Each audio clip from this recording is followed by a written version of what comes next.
Hi guys, welcome back sa DDS Movie Recap. Ngayon ay magre-recap ako ng isang pelikula tungkol sa ligaw na relasyon ng isang Propesor Canor at isang inosenteng babae na tinatawag na Scarlett.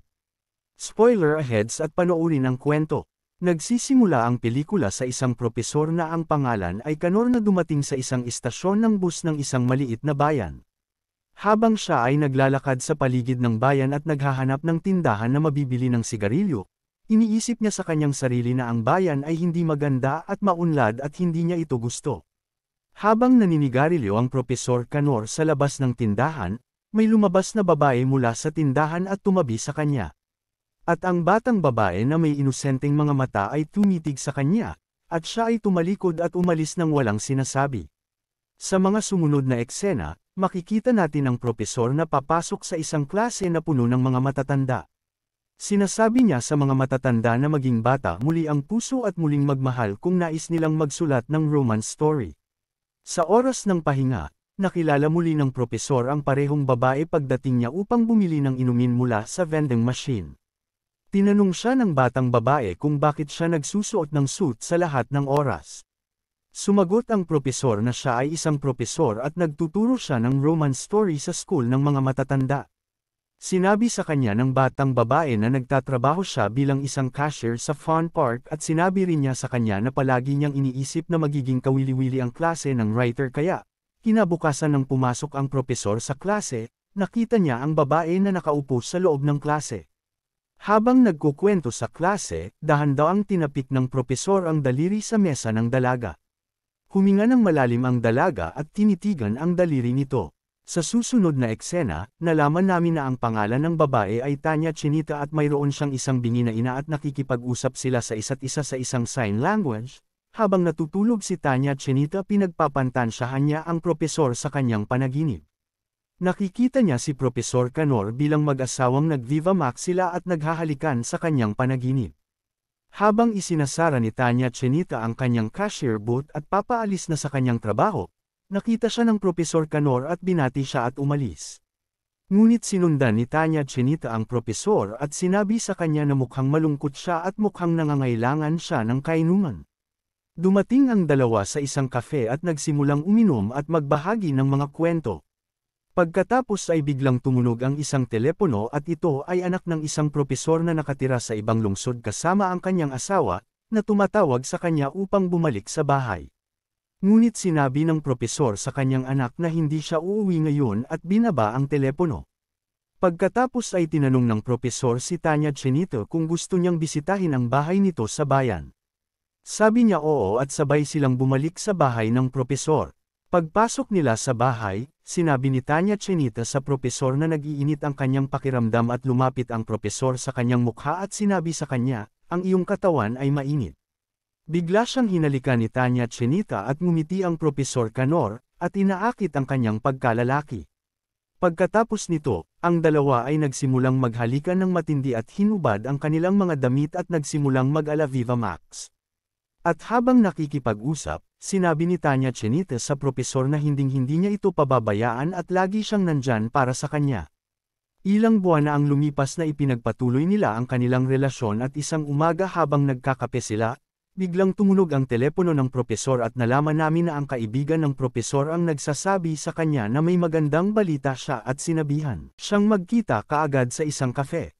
Hiniling ni Tanya Chinita sa propesor na iuwi ang kanyang kaibigan at gagawa ito ng masarap na hapunan para sa kanya.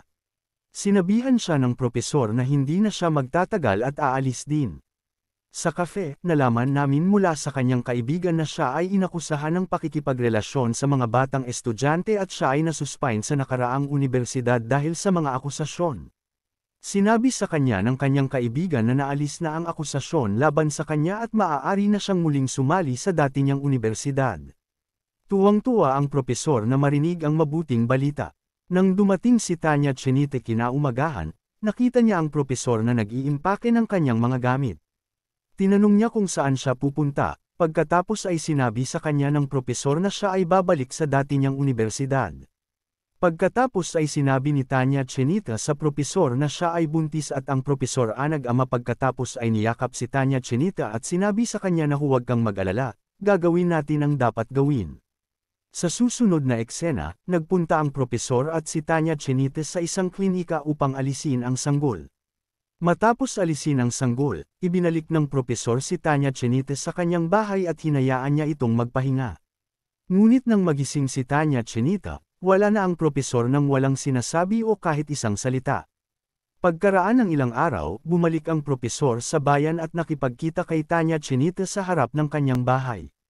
Pagkatapos ay binigyan niya siya ng isang sobre na naglalaman ng ilang halaga ng pera at sinabi sa kanya na huwag na siyang hintayin. Sinabi ni Tanya Chenita sa propesor na mahal niya ito ng totoo at sinabi rin ito sa kanya na sasabihin niya sa kanyang asawa kung iniisip nitong ipagtabuyan siya.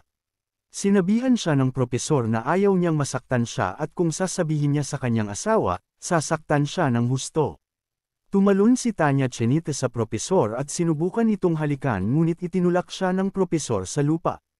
Habang nagtatalo sila, nakita niyang nasusunog ang bahay ni Tanya Chenita habang natutulog ang kanyang ina. Pagkatapos ay tumakbo si Tanya sa loob ng bahay upang iligtas ang kanyang ina. Tumawag ang propesor ng bumbero at umalis nang hindi alam kung ano ang nangyari kay Tanya. Habang ang propesor ay nakarating sa bahay, ang kanyang anak na babae ay lumabas na may luha na nagsasabi sa kanya na ang kanyang ina ay nasa loob ng silid, nakakulong ng ilang oras at hindi lumalabas. Habang sinira ng propesor ang pinto at pumasok sa silid, nakita niyang patay na ang kanyang asawa, nakasabit sa kisame. Lumipas ang 8 taon ang propesor ay naging isang kilalang manunulat pagkatapos na maglathala ng ilang mga bestseller na libro. Nakikita rin natin na siya ay nagsusugal at umiinom, gumagastos ng maraming pera mula sa perang kinikita niya mula sa mga libro. Isang araw biglang bumagsak ang kanyang paningin at nang pumunta siya sa doktor sa mata para magpa-check up, sinabi sa kanya ng doktor na lalala ito sa mga susunod na araw at walang lunas sa mga ganitong sakit. Habang lumalala ang kanyang paningin sa araw-araw, biglang nag-doorbell ang isang batang babae at habang binubuksan niya ang pinto, nakita niya si Tanya. Sinabi niya sa kanya na nasa tabi siya at kaibigan siya ng kanyang anak. Sinabi rin niya sa kanya na ang kanyang pangalan ay Angel at hiniling ng kanyang anak na babae na magdala ng pagkain para sa kanya dahil hindi siya makakita ng maayos. Habang kumakain ang propesor, pumunta si Tanya sa kanyang study hall at sinabi sa kanya na avid fan siya ng kanyang sinusulat. Sa sumunod na eksena, makikita rin natin na naging close si Tanya sa anak ng propesor. Pagkatapos ay sinimula ni Tanya na tulungan ang propesor sa lahat ng kailangan niya. Nagsisimula na rin siyang kumilos bilang isang mapagmalasakit na ina at bilang asawa ng propesor at kanyang anak na babae. Isang araw, sinabi ng propesor kay Tanya na gusto niyang mapawi ang kanyang stress at hiniling sa kanya na dalhin siya sa isang kasino. Ang propesor at si Tanya ay nagsimulang magsusugal at nagsimulang manalo ng matagal. Naisip ng propesor na ang swerte niya at hiniling kay Tanya na dalhin siya sa isang high-stake table. Habang nagsisimula siyang maglaro sa isang mataas na stake table, nagsimula siyang matalo ng matagal at sa huli, nabaon siya sa malaking utang. Kaya pumirma siya ng kontrata sa bankero para bayaran ang kanyang utang. Nang hindi alam kung ano ang nakasulat sa kontrata, makalipas ang ilang araw, dumating ang bankero at binugbog siya dahil hindi niya mabayaran ang pera. Sinabi sa kanya ng bankero na ayon sa kontrata na kanyang pinirmahan, oras na para kunin nila ang kanyang anak na babae dahil hindi niya mabayaran ang kanyang utang sa tamang oras. Pagkatapos ay kinidnap nila ang kanyang anak na babae at dinala siya sa isang lalaki sa bangko. Sinabi ng bankero sa anak ng propesor na ibinente siya ng kanyang ama sa kanila dahil wala siyang pera para maoperahan ang kanyang mga mata. Sinabi rin sa kanya ng bankero na ang kanilang kapitbahay ang nagsasabi sa kanila na isagawa ang kanyang plano. Lumipat ang eksena kay Tanya na tinutulungan ang propesor na maligo sa bathtub. Habang tinutulungan siya, nagsimula siyang magkwento tungkol sa kanyang nakaraan na nagtatrabaho siya sa isang amusement park at ang kanyang ina ay bingi at bata pa lang siya noon. Biglang hinawakan ng propesor ang kamay niya nang malaman niyang si Tanya iyon. Sinigawan siya ni Tanya na sinabing sinira mo ang buhay ko. Kaya sinabi niya sa kanya na pumupunta siya upang maghayganti sa kanyang ginawa. Sa sumunod na eksena, nakita namin ang propesor na may narinig na umuungol mula sa kabilang silid at pagpasok niya sa silid, narinig niya si Tanya na nakikipag-Viva Max sa ibang lalaki ng malakas para marinig ng propesor at makaramdam siya ng selos. Ilang buwan na rin ang lumipas, inihatid ni Tanya ang propesor para mamasyal at habang nag-uusap sila, biglang sumulpot ang anak ng propesor mula sa kung saan at sinabi kay Tanya na gumagawa siya ng pancake at matagal na niyang gustong kumain. Habang ginagawa ni Tanya ang kanyang pancake, sinabi sa kanya ng anak na babae ng propesor na pagkatapos siyang kidnapin, ipinagbili siya sa isang mayamang matandang Hapones.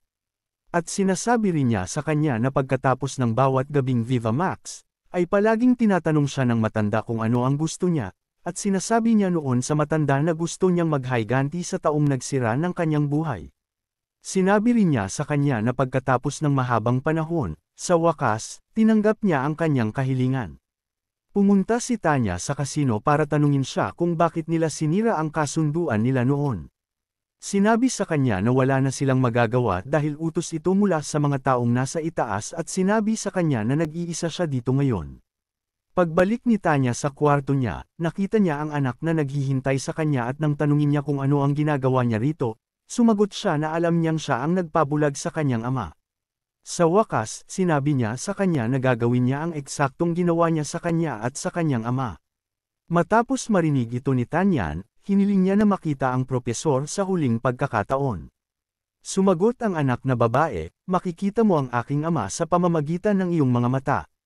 Pagkatapos ay dinala ng anak na babae si Tanya upang makilala ang propesor. Pagkatapos ay sinabi ni Tanya sa propesor na hindi na niya ito makakasama at umiyak sa harap ng propesor. Pagkatapos ay hinawakan siya ng propesor sa likod at sinabi sa kanya na makakakita siya muli dahil ang kanyang anak na babae ay nakahanap ng isang donor at hiniling niya sa kanya na patawarin siya at nais na magsimulang muli sa simula. Naiiyak na sinabi ni Tanya sa propesor kung bakit siya kumilos bilang isang mabuting tao at sinabi sa kanya na dapat siyang manatili bilang isang jerk at manatiling masama hanggang sa huli. Niyakap siya ng propesor, sinabihan siya na nagsisisi siya dahil nasaktan siya ng sobra. Pagkatapos ay bigla silang kumaway at umiiyak mula sa likuran at tinatakpan ang kanilang bibig ng mga gamot na pampakalma at pinatulog siya. Sa sumunod na eksena, si Tanya na nakapikit at dinadama ang hangin na hindi na niya nakikita. At sa tabi niya ay nakaupo ang propesor at nag-aalaga sa kanya. At dito nagtatapos ang pelikula. Salamat sa panunood. Huwag mag-atubiling magkomento kung ano ang nararamdaman mo tungkol sa video na ito. Mangyaring huwag kalimutang mag-like at mag-subscribe. See you sa susunod kong video.